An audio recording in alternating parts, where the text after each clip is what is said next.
Los entretenimientos han cambiado mucho desde el tiempo de Eduardo. En su época eran más sencillos y más limitados, pero no menos deleitosos. En las ciudades, la llegada del circo constituía un gran acontecimiento. Ese mundo donde la radio y después la televisión se mantuvieron durante años como privilegio de algunos, los espectáculos callejeros parecían arrastrar a quienes los contemplaban a una dimensión misteriosa. La gente permanecía de pie, haciendo cola o amuchándose alrededor de la carpa para mirar a los animales exóticos, a los acróbatas que se preparaban para el espectáculo y observando a los clowns que vagabundeaban por el predio. Luego, la atención de esa multitud se fija en la arena. Eduardo nos muestra a los animales entrenados, a los músicos, a los equilibristas, pero los payasos son los que el artista prefiere.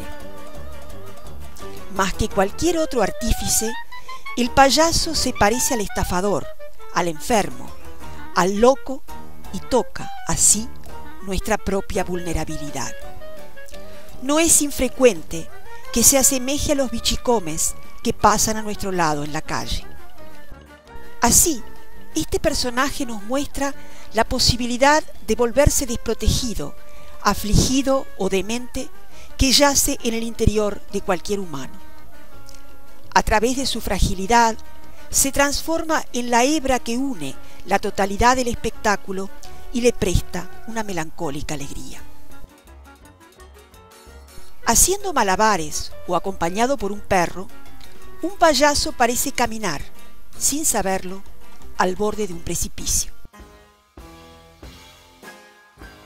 El público puede verlo como a un loco, pero su capacidad de percibir y su ingenio muestran que, aunque pueda calificárselo de lunático, está lejos de ser un idiota. De ese modo, a menudo, el payaso aparece como alguien tocado por un misterio y capaz de conocer una verdad que ignoran aquellos que se consideran normales. Tal vez porque aspira a un privilegio semejante, a menudo Eduardo hace su autorretrato con el maquillaje propio de un clown. Como el payaso, el mimo, para expresarse, depende de los ademanes, la expresión del rostro y el maquillaje.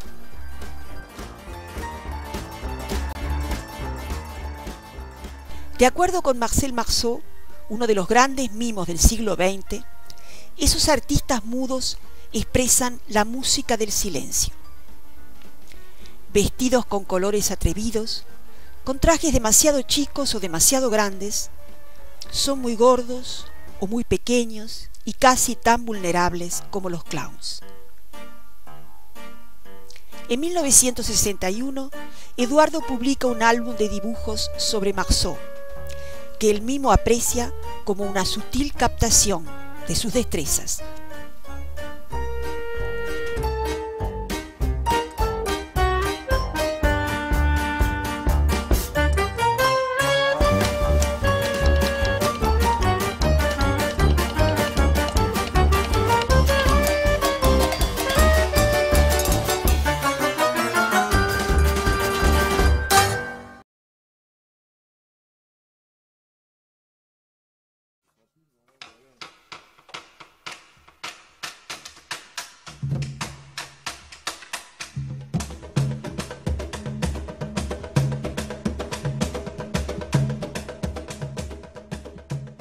En Uruguay existe una larga tradición que, simultáneamente, provoca risa y despierta la pasión de un ritual. Su nombre es candombe. La mayoría de los uruguayos conciben el candombe como parte de su identidad cultural. UNESCO lo declara Patrimonio Intangible de la Humanidad. La celebración encuentra sus raíces en los esclavos traídos de África. Se despliega en varios lugares del Río de la Plata, pero Montevideo es su capital. Se dice que el candombe apareció como un pastiche de la coronación de los reyes africanos. Cuando los esclavos fueron traídos a América, la parodia se mezcló con las burlas que suscitaban las costumbres blancas. La coreografía del candombe incluye ritmos, improvisaciones y movimientos acrobáticos. La coreografía del candombe incluye ritmos, improvisaciones y movimientos acrobáticos. Basta con que 3 músicos se reúnan para que la cadencia emerja. A veces, los que participan en el espectáculo son más de 100. Llevan sus tamboriles colgados de la cintura y los tocan con un palo y con una mano. Un grupo de candombe completo se llama comparsa. Además de los tamboriles, integra varios personajes que tienen sus propias características. Los protagonistas son la mama vieja, que representa a una madre, anciana y poderosa. Su marido, el gramillero, herbolario o curandero, responsable de la salud y el bienestar de la comunidad. Y el escobillero, quien lleva una escoba mágica con la cual trazar caminos en el futuro. También hay varias danzarinas, conocidas como mulatas, que muestran el cuerpo semidesnudo bajo sus muchos ornamentos. Una de las más famosas es Rosa Luna. Luna viene del conventillo del Medio Mundo, famoso inquilinato ubicado en la esquina de Cuareim e Isla de Flores. Se la conoce como a la rosa de la gente negra, o como a su luna. De ella se dice que está hecha de carbón y bronce, y que los tambores la fertilizan para que dé a luz los sueños de los uruguayos. Durante su edad adulta, Luna vive en el barrio de los italianos, justo enfrente de la casa de Eduardo, quien la dibuja y pinta en diversas oportunidades.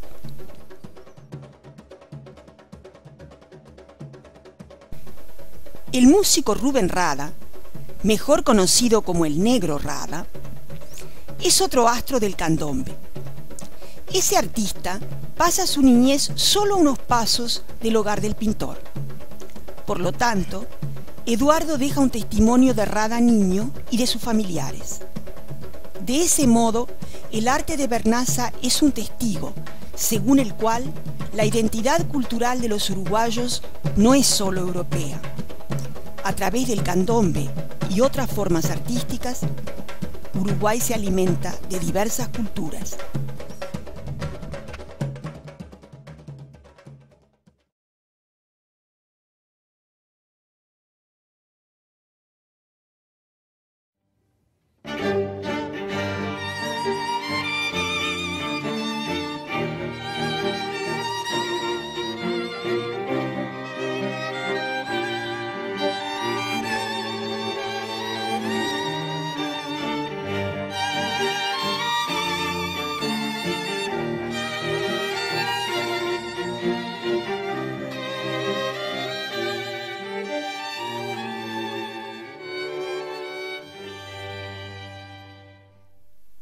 Se dice que, en el siglo XX, en el Río de la Plata, los dueños de los esclavos les permiten celebrar el candombe, pero solo en espacios cerrados llamados tangos. Por consiguiente, la palabra tango tal vez signifique lugar donde se mantiene a los esclavos. En esos tangos cerrados, mientras festeja el candombe, la gente negra conoce algunos momentos de libertad. De ese modo, tango también significa fiesta y danza de negros o de aquella gente que pertenece a la clase más baja. Tal vez esa fue una de las razones por las que, en sus inicios, el tango se considera una danza prohibida. Otro motivo puede venir de que, mientras lo bailan, el cuerpo del hombre y el de la mujer no dejan de acariciarse. En consecuencia, la danza a la vez atrae y repele a la clase conservadora.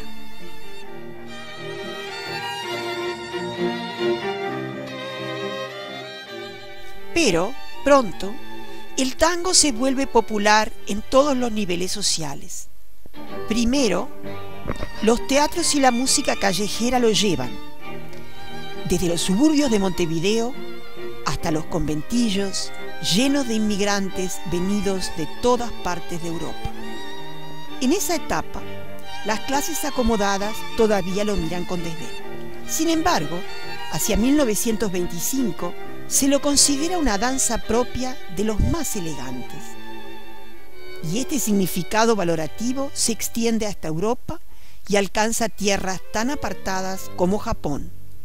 También Finlandia lo considera como una danza propia. Su ritmo se describe como excitante y provocativo. Es que, por lo menos en el Río de la Plata, los bailarines franelean, se abrazan estrechamente y se tocan con toda la parte superior del cuerpo, mientras sus piernas se entrelazan. Se dice que los uruguayos juegan bien al fútbol porque, cuando lo hacen, están bailando tango.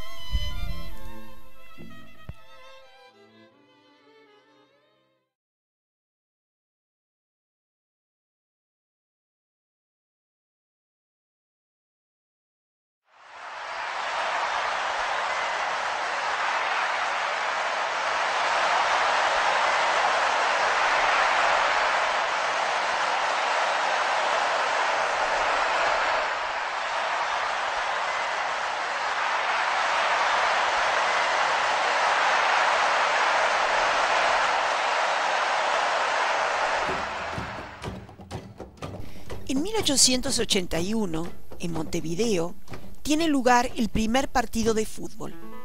Los contendientes son británicos, Montevideo Rowing y Montevideo Cricket. La cancha se encuentra en un humilde barrio montevideano, conocido como La Blanqueada. Forman decenas los uruguayos que se paran a observar a estos contrincantes. Nunca han visto un deporte que se juegue con los pies. Pero hacia comienzos del siglo XX, Montevideo ya cuenta con muchos clubes de fútbol. Jóvenes venidos de todas las clases sociales quieren practicar ese deporte.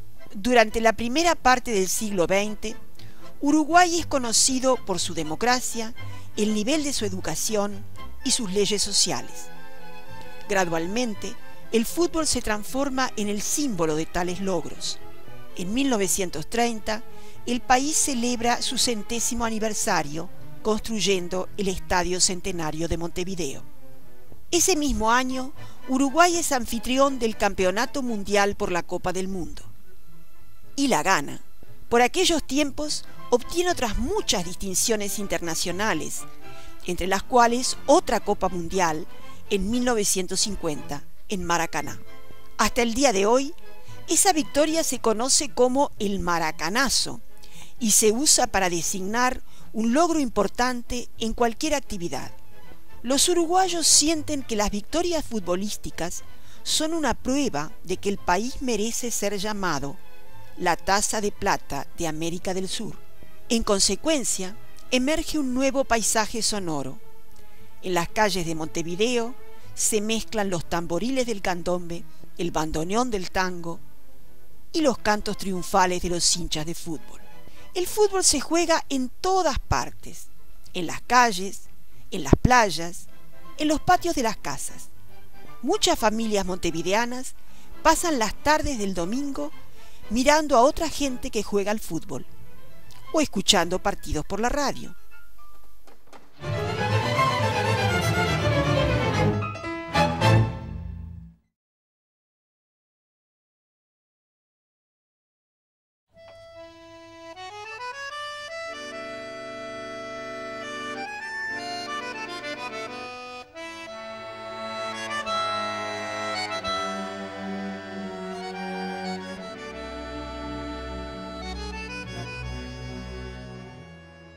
Se conoce como patrimonio intangible aquella parte inmaterial que habita el espíritu mismo de las culturas. Tal patrimonio muestra los intercambios intelectuales y emocionales que prestan su identidad a las sociedades. Así, al registrar gestos, influencias, demostraciones afectivas del pueblo uruguayo y sus celebraciones, el trabajo de Eduardo Bernaza se vuelve un signo del patrimonio intangible de nuestra cultura. Su arte es una invitación no solo a los artistas, sino también a los historiadores, a los diseñadores y antropólogos que exploran el desarrollo de la sensibilidad en Uruguay.